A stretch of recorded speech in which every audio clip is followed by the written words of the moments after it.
자, 이제 사실 제가요 이것도 이건데 원래는 이것보다 되게 재미있는 그 라이브 특강을 기획하고 있었어요. 근데 지금 갑작스레 영작 특강을 지금 중간에 시작했는데 원래는 제가 기획하고 있는 그 라이브 그 영어로 배우는 재미있는 이야기들 뭐 그런 걸 기획하고 있었거든요. 근데 그거 곧 하나 일단 오픈할 거예요. 그러니까 그거가 아마 더 재밌을 거예요. 재미는 이거하고 비교가 안 돼. 이게 재미없잖아요, 솔직히. 이건 그냥 학습용이지. 근데 그거는 진짜 재밌는 거니까 기대해 주세요. 그건 기대하셔도 됩니다. 이러다 또 안 되면 어떡하지? 자, 이제 오늘은 지금 뭘 한번 해볼 거냐면 지문영작 이런 내용을 가지고 한번 지문영작을 해보려고 해요. 한번 읽어볼게요, 제가. 자, 이제 한 사람이 원하는 삶을 얻는다는 것은 간단하다 그랬어요. 여러분이 원하는 삶을 얻는다는 건 간단하다 그랬어요. 근데 그게 간단한가요? 아니죠, 그죠? 내가 원하는 삶을 얻는다는 게 간단한가? 근데 이 사람은 간단하다 그랬어요. 자, 그러나 대부분의 사람들은 그들의 최선보다는 적은 것에 안주한다. 왜냐하면 그들은 하루를 제대로 시작하지 못하기 때문이다. 아하, 이제 이 글의 주제가 나왔어요. 사람들이 원하는 삶을 얻는 게 굉장히 간단한데 어떤 법칙만 잘 지켜주면 굉장히 원하는 삶을 얻을 수 있을 가능성이 큰데 왜 사람들이 자기들이 최선보다 적은 것에 안주한다. 안주한다는 것이 뭐냐면은 그냥 거기에 만족하고 눌러 앉는다 이런 개념이 되는 거예요. 안주한다란 말이. 알겠어요? 술 한 잔 안주하나. 그게 아니죠. 죄송합니다. 제가 좀 나이가 30이 넘다 보니까 이렇게 자꾸 아저씨 역할을 하게 되네요. 자, 안주한다. 왜 최선보다 적은 것에 안주하냐면 그들은 하루를 제대로 시작하지 못하기 때문이다 그랬어요. 자, 이걸 딱 들으니까 어떤 생각이 들어요? 하루의 첫 시작이라는 것이 굉장히 중요하다는 걸 이 사람이 말하려고 하는 거예요. 첫 시작을 제대로 못하기 때문이다. 보통 여러분 하루를 어떻게 처음 시작하죠? 자, 보세요. 늦게 잤을 경우에는 아침에 일어났을 때 굉장히 피곤하죠. 그죠? 그러다 보니까는 또 뭐 미루다 보면은 스누즈 알람 계속 누르고 지난번에 했었잖아요. 예, 그러다가 보면은 결국 허둥대면서 아침밥도 못 먹고 뭐 엄마하고 뭐 밥 먹고 가 이렇게 말하는데 나 안 들었단 말이야. 그러면 그러길래 어저께 왜 그때까지 그러면서 또 짜증나게 한바탕 하고 뛰어가다가 보니까 휴대폰 또 놓고 왔네. 집에 들어가서 휴대폰 가지고 또 전철역까지 왔는데 지갑이 없네. 옆에 있는 사람한테 돈 꺼가지고 뭐 이렇게 해서 엉망진창으로 망가진 하루를 시작하게 돼요. 피곤해요. 그러면 그 하루가 그날 끝까지 다 파급 영향력을 미치는 거예요. 근데 이 사람은 그거를 지금 경계하고 하라 이런 얘기 하는 거예요. 보세요.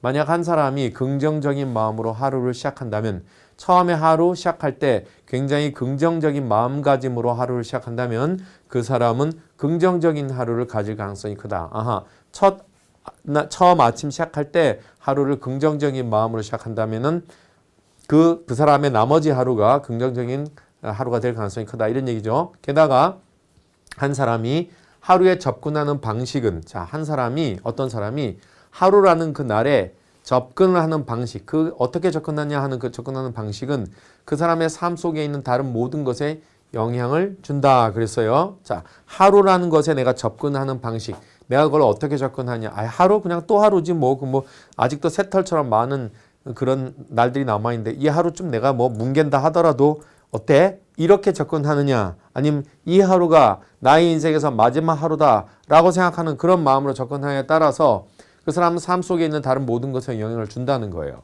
만약 한 사람이 그들의 날을 좋은 기분으로 시작한다면 그렇죠. 내가 오늘 하루를 시작할 때 처음에 굉장히 좋은 기분으로 시작한다면 그들은 직장에서도 계속 행복할 가능성이 클 것입니다. 여러분들 학생들 같은 경우에는 학교에서도 계속적으로 행복할 가능성이 크며 그것은 종종 사무실에서 더 생산적인 하루로 이어질 것이다.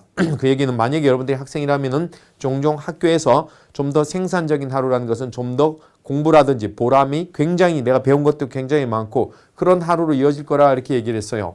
이런 향상된 생산성은 직장인들 같은 경우에는 이런 향상된 생산성은 놀랄 것도 없이 당연하게 자연스럽게도 승진들이나 급여 인상들과 같은 더 나은 업무 보상으로 이어진다.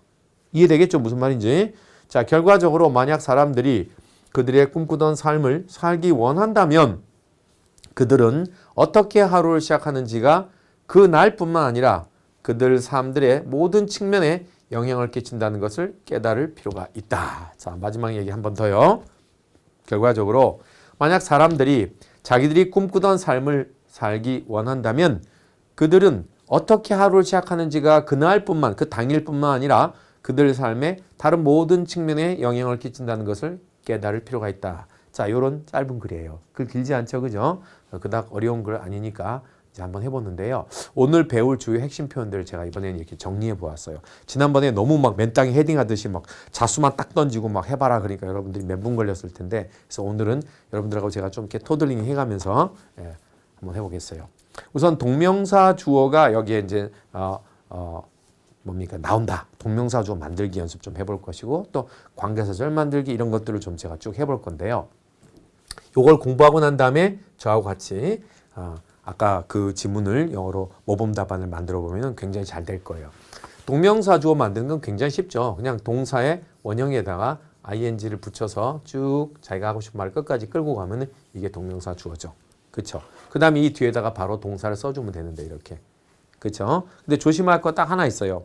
동명사 주어 만든 다음에는 동사를 쓸 때는 이게 3인칭 단수이기 때문에 만약에 동사의 현재형이 온다. 그러면 뭘 써야 되겠죠? 현재형을 써야 되죠. 그러니까 비동사 같은 경우에는 is나 was, have 동사 같은 경우에는 has, 두 동사 같은 경우에는 does, 그리고 나머지 일반 동사들 같은 경우에는 끝에다 뭘 붙여야 되죠? s를 붙여줘야 되겠죠. 자, 그래서 동명사 주어는 이렇게 만들어진다.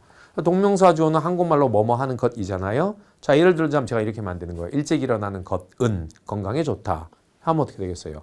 Getting up early is good for health. 이렇게 가는 거예요.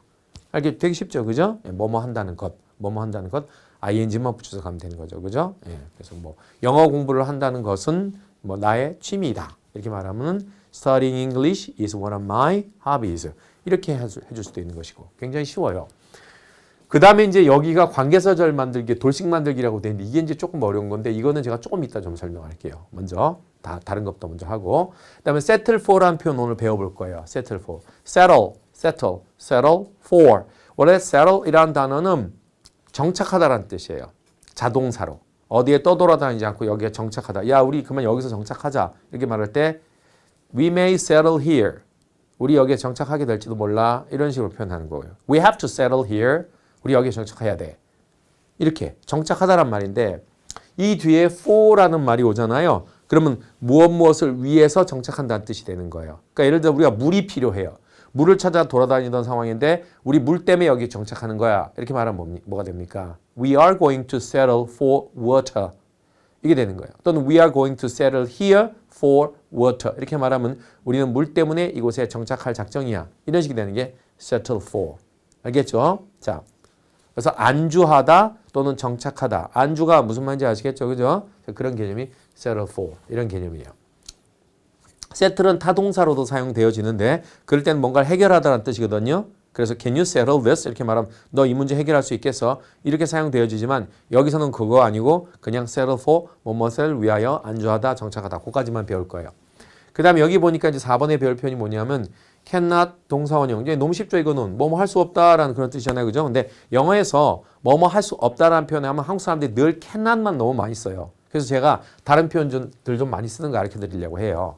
자, cannot만 너무 쓰지 마시고 I cannot, 이거 you cannot, he cannot 이것만 하지 마시고 이런 표현도 많이 써요. fail to. 자, 이거는 뭐뭐 하는 데서 실패하다란 말이잖아요. 그죠? 그럼 할 수 없다란 말과 하는 데서 실패하다란 말은 유사한 느낌을 줄 수가 있거든요. 오케이? 그래서 이거는 사실은 cannot하고 fail to는 약간 다른 개념이긴 한데 cannot이라는 건 능력이 없어서 못하는 거라면 fail to는 어쩌면 할 수도 있었는데 다른 어떤 이상한 원인들 때문에 하지 못하는 경우에도 쓰는 말이 fail to예요. 알겠죠? 예를 들자면 나는 그를 설득할 수 없었어 라고 말할 때 I could not persuade him 이렇게 말할 수도 있지만 이렇게도 말할 수 있죠. I failed to persuade him 이렇게 말하면 나는 그를 설득하는데 failed 실패했어 이런 얘기거든요. 근데 능력은 있었지만 실패했다. 왜 실패했다? 그 사람이 내 말을 안 들어주더라. 나를 만나기로 놓고 오지 않았다라는 다른 여러 가지 이유 때문에 못하게 되는 경우. 그런 경우에는 주로 fail to. 그러니까 한국 사람들이 뭐뭐 할 수 없다란 말이에요. 너무 cannot만 쓰지 말고 이것도 써봐라 이런 얘기고. 그 다음 이제 cannot하고 비슷한 표현으로 be not able to나 be unable to 이런 표현도 쓸 수 있겠죠. 그죠? 할 수 없다. 자, 그런데 사실은 cannot하고 여기 있는 be not able to하고는 똑같은 건 아니에요. 우리 학생들은 보통 be able to하고 can하고 같은 뜻이다라고 보통 알고 있지만 사실 똑같은 건 아니에요. 어떤 점이 좀 다르냐 하면 요 be able to라는 거는요. 보통 can과 차이점이 뭐냐면 이거는 객관적 능력이라고 본다면 이거는 발휘되어진 능력이 되는 거예요. 이건 이 사람이 예를 들자면은 객관적으로 영어를 말을 잘 하는 사람이야. 그럼 he can speak English가 되는 거예요. 하지만은 그가 그날은 영어를 할 수가 없었어 하면은 he was not able to speak English that day. 이렇게 될 때는 발휘되지 않았다라는 거예요. 그러니까 발휘라는 것, 능력의 발휘라는 것에 초점을 둔 말이 바로 뭐다? be able to예요. 근데 can이라는 것은 발휘 여부와 관계없이 그 사람의 능력만 객관적으로 평가하는 것이 can이에요. 그래서 사실 차이가 있는 거거든요, 이것도. 그래서 보통 발휘하고 있거나 발휘된 능력을 표현할 때는 be able to를 많이 써줘요. 자, 그렇게 기억해 주시고.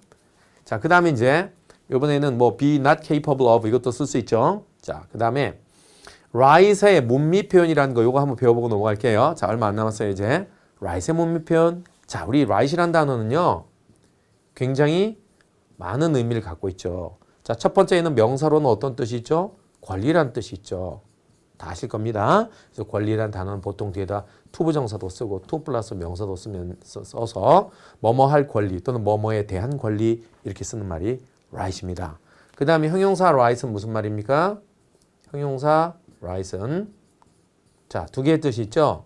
올바른, 옳은 이런 뜻도 있고 또 하나는 오른쪽의 이런 뜻도 있죠. 네, 오른쪽의. 자, right hand 하면은 오른손이 되는 거고 you're right 할 때 너는 옳다. right answer 정답 이런 말일 때는 이런 뜻이 되겠죠. 그죠? 자, 그 다음에 이제 이 right은 부사로도 사용되어집니다.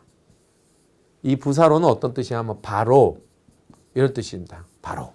그래서 보통 우리가 많이 쓰는 right now 들어보셨죠? 바로 지금 right here 바로 여기 이런 식으로 right이 이런 말들 앞에서 부사로 바로라는 의미로 많이 사용되어지죠. 오케이? 자, 그런데 제가 이제 문미에서 쓰는 right 요거 밴 뭐냐? 요거 좀 설명해 드릴게요. 문미에서 쓰는 right이라는 것은요. 제대로 이런 의미로 많이 사용되어져요. 자, 제대로 그 얘기는 만약에 he 한 다음에 뭐냐 하면은 he ate it right. 자, 이렇게 쓰잖아요. 그럼 이게 뜻이 뭐냐면 그는 그것을 제대로 먹었다. 제대로 이런 의미. properly 적절하게 이런 개념으로 문미에서 많이 사용되어져요. properly 이 개념. 문미가 문장 제일 마지막에. 알겠습니까? 제대로 이런 의미로 right을 쓸 수 있다. 문미에서. 자, 우리 또 뭐 하나 해볼까요? 제대로 제대로가 들어갈 말로 뭐가 있을까요? 또 하나 해봅시다. 뭐 있을까? 그는 그녀와 제대로 데이트했다. 대충 데이트한 게 아니라 제대로 했어. 효과를 보이게. 그렇죠? 그러면 자, 이런 식으로 he had a 그 다음에 date with her 이렇게 한 다음에 right 이렇게 쓸 수 있어요. 그럼 몇 가지만 왔을 경우에 그냥 그는 그녀랑 데이트라는 걸 가졌어라는 것이 이 데이트가 효과가 있었는지 좋았는지에 대해서는 그거는 내용은 없고 그냥 그 여자랑 데이트했다라는 그 사실만을 얘기하는 거예요. 근데 이런 거 뒤에다 딱 붙여주는 순간보다 제대로 했다 이런 의미, 옳게 제대로 바로 이런 의미로 많이 쓰는 말을 해시. 자, 그거 알아두시고 그 다음에 이제 6번에 보면 진짜 많이 나오는 표현이죠. be likely to 부정사. 자, likely 나오면 학생들이 like하고 자꾸 연동시키는데 그거 like와 연동시키지 마세요. likely는 like와 관계없어요. likely의 뜻은 뭐냐면 likely의 뜻은 잠시만요. 제가 전화가 좀 켜져 있네요. 자, 지금 수업 중인데 제가 잠시 후에 전화 다시 드리겠습니다. 자, likely는요. like하고 아무 관계없고 likely는 뜻이 뭐냐면 가능성이 많은 또는 가능성이 큰 이런 뜻입니다. 이게 가능성이 많은 또는 가능성이 큰 이게 likely예요. 알겠어요? 그러니까 형용사예요. 가능성이 매우 높은이란 말, very possible 이런 의미를 갖고 있는 말이에요. 이 말이 likely가. 그래서 이 likely는 보통 어떤 패턴으로 많이 쓰냐 하면 자, 이런 패턴으로 많이 써요. 어떻게? 주어 다음에 be를 쓰고 likely를 써주고 뒤에다가 to 플러스 동사 원형. 이 패턴으로 굉장히 많이 쓰죠. 그러면 주어는 뭐뭐 할 가능성이 매우 높다. 이 패턴. 알겠죠? 아니면은 어떻게 쓰냐면 이렇게 해서 it is likely를 먼저 써주고 자 그럼 그것은 가능성이 매우 크다. 먼저 이렇게 해주는 거예요. 그 다음에 이세 내용이 뭔지 모르잖아요. 당연히. 어떤 그래서 맨 앞에 it이 왔다는 얘기는 당연히 가주일 가능성이 크겠죠. 그죠? 그래서 뒤에다가 접속사 대 달고 진주어 절로 이렇게 써줘. 자, 요 두 개의 패턴이 likely에 가장 많이 쓰는 패턴이에요. 그래서 that 이야 할 가능성이 매우 크다. 이렇게 제일 많이 쓰거든요. 근데 물론 likely 자체를 이거를 지금 제가 형용사 likely가 매우 가능성이 많은이라 뜻이라 그랬잖아요. 그죠? 근데 이 likely는 부사로도 쓸 수 있어요. 자, 형용사도 되지만 뭐가 된다? 부사로도 사용할 수 있어요. 또 역시. 이건 형용사, 여기서는 부사. 부사로 하면 그런 뜻이 뭐가 되겠어요? 그럼 가능성이 크게. 이게 직역이에요. 가능성 높게, 크게. 이런 말이거든요. 동사 앞에 붙을 수 있거든요. 자, 그런데 이걸 한국말로 하면 가능성 크게니까 아마 또 이런 개념이에요. Perhaps. 아마 내가 추측컨대 가능성 크게란 말이니까 이 말하고 똑같다고 보면 돼. likely가. 부사로 썼을 때는. 그러니까 예를 들자면은 he will likely를 여기다 먼저 being 써주시고 그 다음에 come back to you. 자, 예를 들어서 이렇게 썼다. 그러면은 그 사람이 너에게 돌아올 거야. 아마도. 그 얘기는 가능성이 되게 높게. 이런 뜻이 돼서 아마 내 생각엔 그가 너에게 거의 돌아올 거야. 이렇게 가능성이 높아. 이게 가능성이 높아. 이런 뜻으로 쓰는 말이야. 이게. 알겠죠? 이게 부사로는 동사 앞에다가 보통 이렇게 써줘서 가능성이 크게 이렇게 쓸 수 있어요. 자, 그래서 요거 자 기억해 두시고요. will likely 동사. 자, 여기 좀 하나 보여드렸죠. 제가 이렇게 많이 쓴다고. 자, 그 다음 이제 7번. 우리 7번 한번. 네, 여태까지 제가 말이 좀 너무 빠른가요? 혹시 그런 건 없나요? 네, 괜찮나요? 지금 예, 뭐 거기 컴플레인 올라온 거 없나요? 캔낫이 왜 띄어쓰지 않는지. 아, 캔낫 왜 띄어쓰지? 그거는요. 걔네들이 이제 예를 들어서 will not 같은 경우에는 이렇게 붙여 쓰는 경우가 없어요. 붙여 쓰는 경우가 없는데 cannot은 붙여 쓸 수 있고요. 띄어 쓸 수 있어요. 이거는 뭐냐 하면 걔네들의 맞춤법도 우리처럼 시대가 가고 예를 들어 우리나라가 뭐 옛날에는 몇 일 그러다가 이게 나중에 맞춤법 바뀌었고 며칠 이렇게도 쓰거든요. 이런 거하고 비슷한 거예요. 그래서 별 의미 없어요. can만 조동사 can만 유일하게 뭐다 not을 뒤에다 바로 붙여 쓸 수 있어요. 네, 그렇게 알아두시면 되겠어요. 이렇게 쓰기도 하고. 자, 좋은 질문이에요. 자, 그럼 그렇고 또 질문 있으면 제가 받아볼게요. 자, 그 다음에 이제 제가 말씀드릴 게 요거 7번 how 하고 주어 수로 오는 명사절. 자, 요거 지금 굉장히 중요합니다. 요거 굉장히 중요한데 제가 명사절이라고 말씀드렸잖아요. 근데 요 패턴 명사절 우리가 어떨 때 써먹는 것인지 좀 공부할게요. 자, 우리 명사절을 how로 주어 수로 이렇게 출발시키잖아요. 그러면 이게 뜻이 뭐냐면 주어가 수로 하는 뭐다? 방법 이런 뜻이에요. 자, 방법이라고 말하니까 학생들이 머릿속으로 일단 the way 주어 수로 이렇게 해도 주어가 수로 하는 방법 되잖아요. 그죠? 예, 차이점이 뭔지 아세요? 이렇게 했을 때는 이게 관계사절이 돼서 앞에 있는 명사를 꾸미니까 실제 이 명사가 주어가 되는 거예요. 근데 이렇게 쓰잖아요. 그럼 뜻은 거의 똑같아요. 그런데 요거는 절 전체가 명사가 역할을 하니까 명사절이 되는 거고 요거는 관계사절이 앞에 있는 way를 꾸며주는 그런 꼴이 되는 것이에요.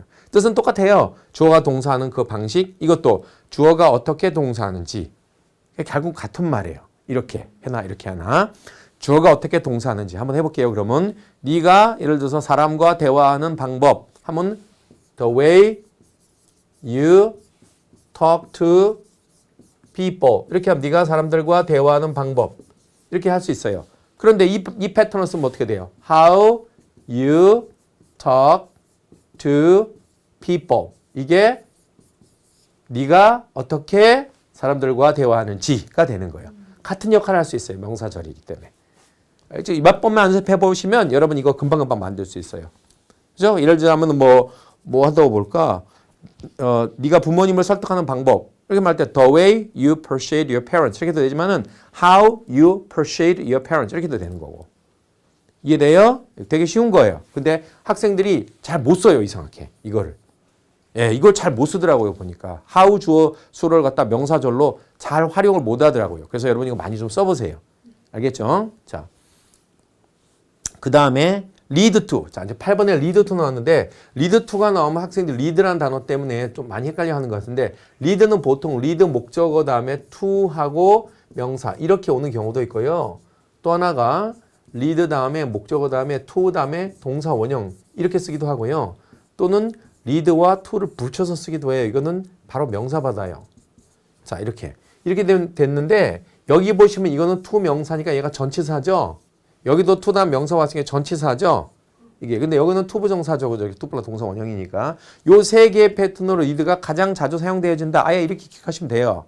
이렇게 기억하시면 된다고요. lead 떴다 그럼 이거 아님 이거다고 보시면 되는 거예요. 알겠죠? 그럼 이거는 무슨 뜻이 되겠어요? 요 목적어를 어디로 리드하다 보다 이끌다예요. 그러니까 내가 예를 들어서 내가 너를 갖다가 뭐 행복으로 이끌어 줄게 이렇게 말하면 I will lead you to happiness 이렇게 하면 끝나는 거예요. 알겠죠? 그다음 어떤 장소가 와도 돼요. 내가 너를 갖다가 뭐 서울로 이끌어 줄게라고 말하면 I'll lead you to Seoul 장소를 써도 돼요. 알겠죠? 내가 너를 그가 사는 곳으로 이끌어 줄게 하면 I'll lead you to where he lives 이렇게 하면 되는 거예요. 알겠죠? 이거예요. 그 다음에 lead 목적어 to 부정사고잖아. 이거는 이끌다라는 뜻보다는 뭐다? 약간 초래하다 이런 뜻이에요. 초래하다. cause 개념이에요. 그래서 목적어가 뭐뭐 하도록 이끌다. 이게 이끌다도 되지만 그냥 느낌상 뭐다? 초래하다.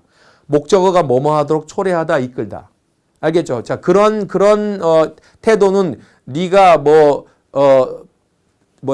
해고당하는 걸 초래할 걸 이렇게 말할 때 뭡니까? such attitudes 한 다음에 may lead you to lose your job 이렇게 할 수 있는 거예요. 알겠죠? 아까처럼 해볼게요. 그럼요. 직장에 늦게 도착하는 것은 툭하면 자주 직장에 늦게 도착하는 것은 네가 직업을 잃도록 처리할 수 있어 라고 한다면 직장에 늦게 도착한다는 것 근데 자주잖아요. 그럼 어디에 도착하다 할 때 보통 get to 장소 하거든요. 그럼 getting to work late 하면 되는 거예요. 알겠어요? getting to work late. 근데 often이란 말까지 써가지고 often 한 다음에 can lead you 또는 may lead you to lose your job 이렇게 하면 되는 거예요. 이게 lead 목적 to 부정사 쓰는 패턴. 마지막 이거가 이렇게 오잖아. lead와 to가 붙어갖고 오고 여기 명사 오잖아요. 그럼 이거는 어디로 이끌다인데 한국말로 제일 정확한 컨셉이 뭐냐면 이어지다. 자, 주어가 요거로 이어지다. 이어지다라고 하면 거의 이 문맥이면 거의 다 맞아. lead to 쓰면 이어지다. 알겠죠? 네. 자, 이렇게 해서 lead를 기억해 두시고 여기에 lead to를 소개했으니까 주어가 어디로 이어지다. 기억하시고 자, 그 다음에 이제 9번에 live life의 동종 목적어 이런 표현이 나왔는데 요거하고 요거 두 개 설명하고 그 다음 요거 설명하고 바로 들어갈게요. 이제 자, 조금만 참아주세요. 자, 저기 나오는 지금 live life의 동종 목적이 무슨 말이냐면 원래 live라는 단어가 우리가 흔히 이 동사를 자동사로 알고 있잖아요. 살다니까 그죠? 어디에서 살다라든가 누구누구랑 살다지 무엇을 살다라는 말은 쓰지 않잖아요. 그죠? 근데 이 동사가 타동사로 사용되어지는 경우가 있어요. 그 얘기는 이 뒤에서 목적어를 받을 수가 있다는 얘기인데요. 목적어를 아무거나 받지 못하고요. 자기하고 같은 동족이라는 게 뭐냐면 자기하고 같은 뜻에서 나온 명사만 받을 수 있어요. 그게 동족이라는 개념이에요. 그러면 live가 살다니까 여러분 이 단어의 명사형이 뭐야? life잖아요. 그래서 동족이 life거든요. 요것만 목적으로 받을 수 있어요. 이렇게. 딴 거 못 받아요. live life만 받아요. 그럼 삶을 살다잖아요. 지역하면 여기가 삶을 살다 이렇게 되잖아요. 그죠? 근데 이렇게도 또 안 써요. 무슨 소리야 선생님? 쓴다 해놓고 또 이제 와서 안 된대.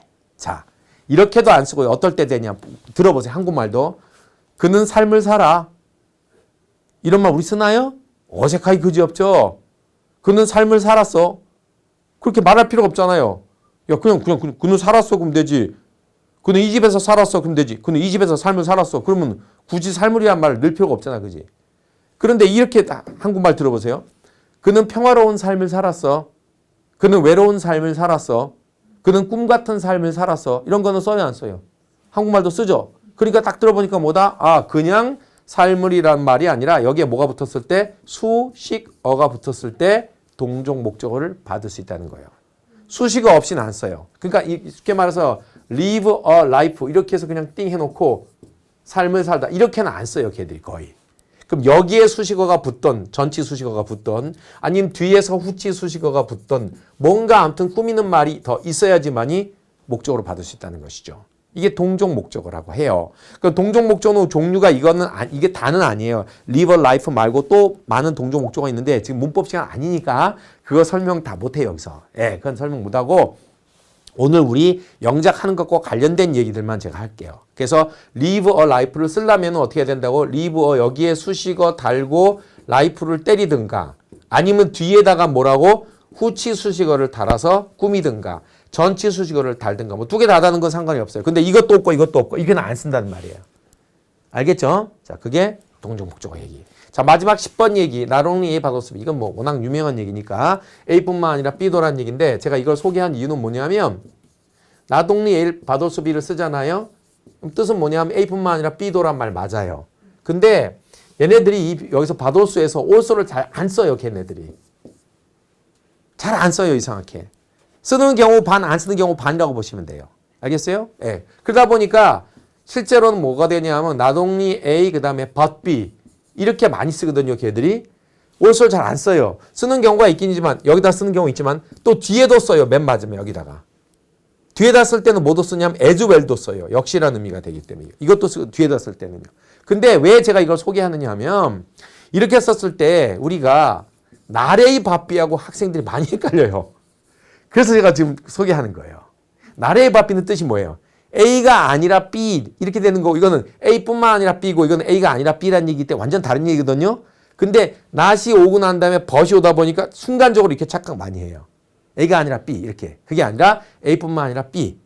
자, 잊어먹지 마시고요. 그 다음에 only 대신에 쓸 수 있는 말은 뭐다? not just A but B 또는 not simply A but B 또는 not merely A but B. 전부 다 A 단지 A뿐만이 아니라 B도. 이런 뜻입니다. 알겠죠? 자, 이제 들어갈 준비가 요거 빼놓고는 다 됐는데요. 이게 도식 만들기. 이게 조금 이제 내용이 좀 길어요. 도식 만들기가. 그래서 뭐 조금 선생님하고 힘들더라도 이거 조금 공부하고 예. 공부는 늘 즐거운 거예요. 사실. 예. 재밌다고만 생각해 보세요. 정말 재밌어요. 그럼 그때부터. 자, 이제 도식 만들기가 뭐냐면 요거는 판을 잠깐 갈아서 갈게요. 제가.